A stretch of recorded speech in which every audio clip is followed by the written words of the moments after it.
Hello everyone, welcome to biology central. Good evening, good morning, good afternoon, जब भी आप इस वीडियो को देख रहे हैं बहुत बहुत स्वागत है आपका। तो हम ज्यादा और कम टेम्परेचर से और कम और ज्यादा वाटर कंडीशन से निकल कर आ चुके हैं लाइट की तरफ, और यह major abiotic factor which is third major abiotic factor और सबसे ज्यादा यानी बायोडाइवर्सिटी में इसका बहुत ज्यादा रोल है। देखिए टेम्परेचर की बात करें तो टेम्परेचर अप होगा या डाउन होगा, बट वाटर जो एक फिजिकल एंटिटी है और इसके अलावा उस फिजिकल एंटिटी की वजह से बहुत सारी चीजें चेंज होती है। लाइट के साथ भी सेम सिचुएशन है, क्योंकि लाइट की जो इंटेंसिटी है वो कम और ज्यादा होती रहती है। तो उस हिसाब से देखते हैं। सबसे पहले लाइट रिस्पॉन्सिबल किस तरह से है, तो एक होता है PAR, यानी these are photosynthetically active radiations.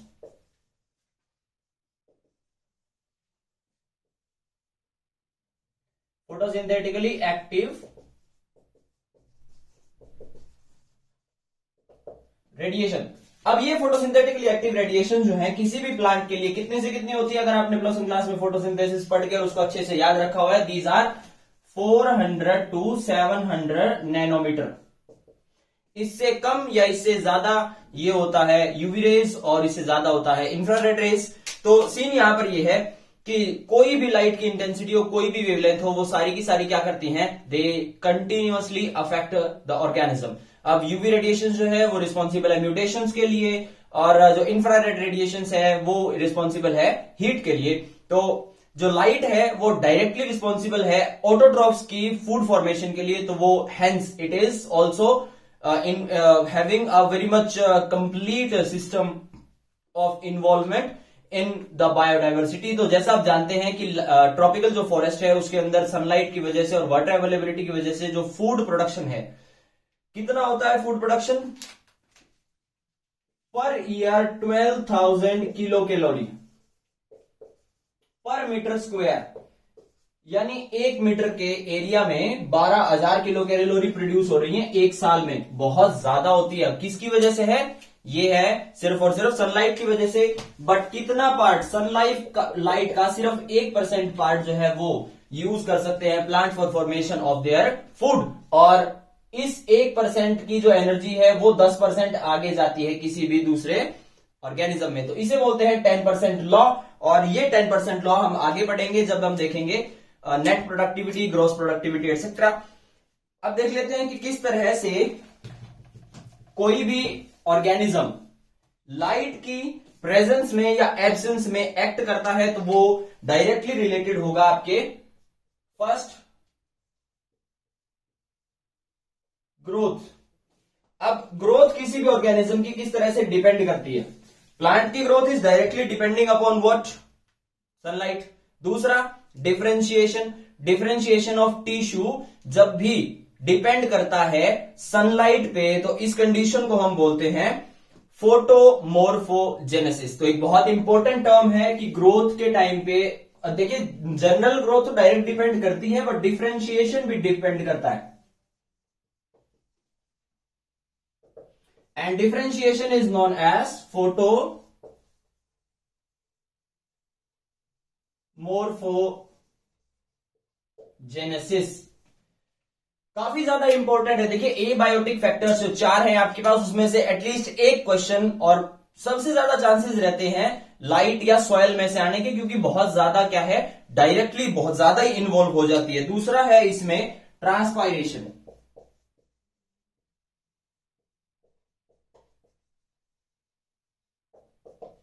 Transpiration with increasing light intensity. अब लाइट इंटेंसिटी इंक्रीज हो रही है, जिसका मतलब हीट भी क्या है, इंक्रीज हो रही है, और हीट भी अगर कंटिन्यूअसली इंक्रीज होती है, this leads to higher rate of transpiration, and opening and closing of stomata is directly related to the sunlight and heat.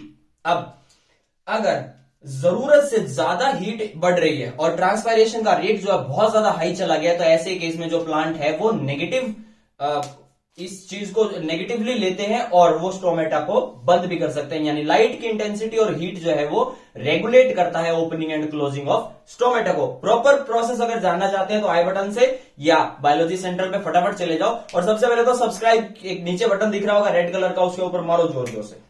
गुरुजी ने बोला करने का तो करने का, ठीक है। इसके बाद आ जाता है जर्मिनेशन।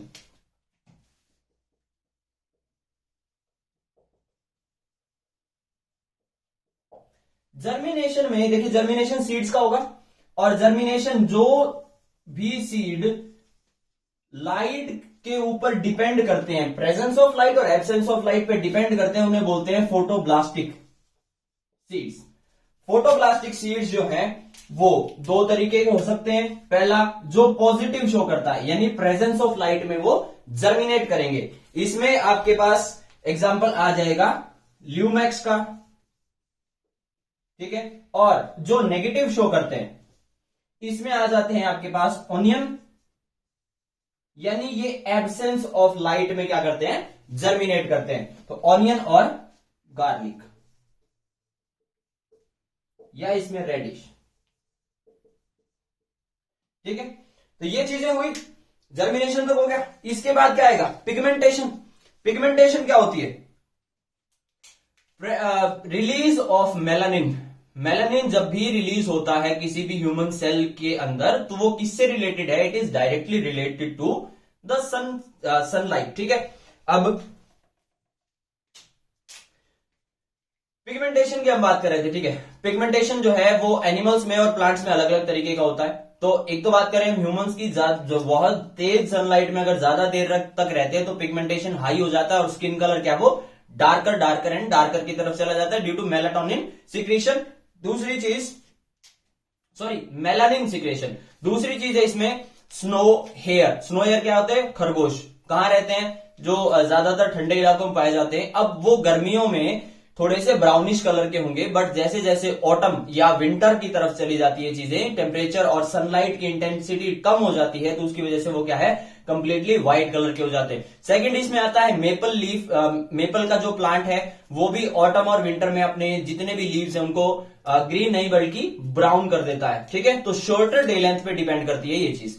इसके अलावा रिप्रोडक्शन भी, जैसे जैसे डे लेंथ डिक्रीज होती है वैसे वैसे ऑर्गेनिज्म कुछ ऐसे हैं जैसे गोट एंड शीप है, वो जब डे लेंथ इंक्रीज होती है उस टाइम रिप्रोडक्शन करना पसंद करते हैं। और कुछ हैं जैसे डॉग्स हैं, तो वो दोनों ही कंडीशंस में, चाहे डे लेंथ कम हो रही है, टेम्परेचर कम हो रहा है, और डे लेंथ अगर इंक्रीज हो रही है या टेम्परेचर भी इंक्रीज हो रहा है, तो दोनों ही टाइम सीजनल ब्रीडिंग इसे बोलते हैं। इसके बाद आता है रिदमिक मूवमेंट या मूवमेंट्स, ठीक है। तो मूवमेंट जो है, हम इसमें बात करेंगे तीन मूवमेंट्स की। एक है फोटोट्रोपिज्म, एक है इसमें फोटोनेस्टी, और इसके अंदर एक आती है nyctinasty. Phototropism, the movement of stem, the bending of stem toward always toward the sunlight, जो पॉजिटिव फोटोट्रोपिज्म शो करता है। और इसमें रूट जो है वो हमेशा डाउनवर्ड जाती है, तो वो नेगेटिव फोटोट्रोपिज्म शो करती है। इसके बाद आता है फोटोनेस्टी। तो कुछ फ्लावर्स ऐसे हैं जो हमेशा सन को फेस करना पसंद करते हैं, फॉर एग्जांपल सनफ्लावर। कुछ ऐसे फ्लावर हैं जो सुबह उठते ही खुल जाते हैं और रात को क्या हो जाते हैं, बंद हो जाते हैं।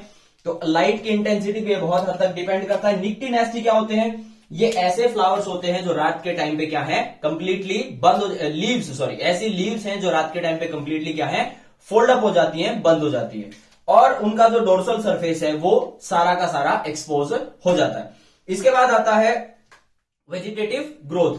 अब जितनी ज्यादा वेजिटेटिव ग्रोथ होगी उतना ही एनाबोलिज्म, यानी कि उतना ही ज्यादा प्रोडक्शन होगा, उतना ही ज्यादा उसके ऊपर डिपेंड करने वाले ट्रॉफिक लेवल जो है वो बढ़ते हुए चले जाएंगे। बायोमास, डाइवर्सिटी, ये सब चीजें डायरेक्टली रिलेटेड हैं फूड के साथ। अब अगली चीज इसमें आती है, ये तो थी बात टेरेस्ट्रियल की, ठीक है ना। टेरेस्ट्रियल के बाद में हम एक चीज देखेंगे, वो आएगी एक्वाटिक के लिए।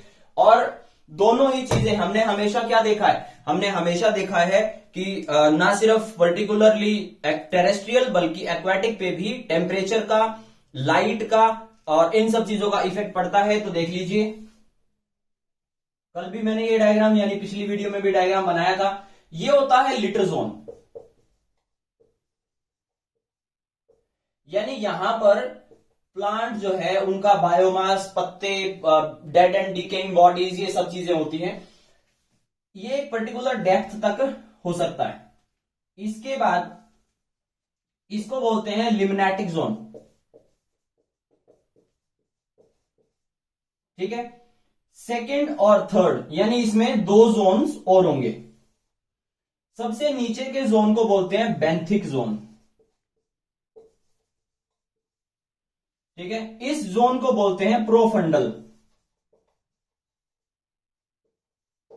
This is known as profundal zone. और इसमें एक और है, दिस इज यूफोटिक जोन।